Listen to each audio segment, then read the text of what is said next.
ডাক্তারবাবু, একটা বিষয় সবাই জিজ্ঞাসা করে যে আমাদের লাংসকে ভালো রাখতে গেলে কি কি খাবার খাওয়া উচিত?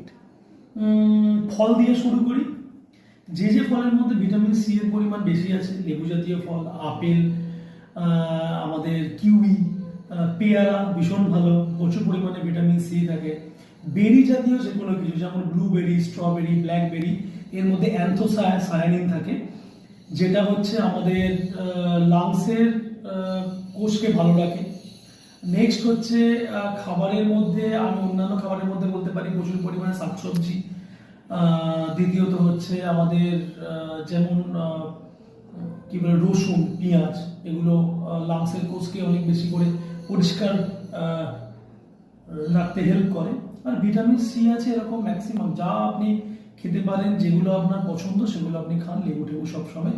মারাত্মক পরিমাণে আপনার লাংস কিন্তু ভালো থাকবে, এবং এটা আপনার অন্যান্য ক্ষতিগ্রস্ত জিনিস যেমন ধোঁয়া, সিগারেট, এগুলোকেও দূর দূর করবে।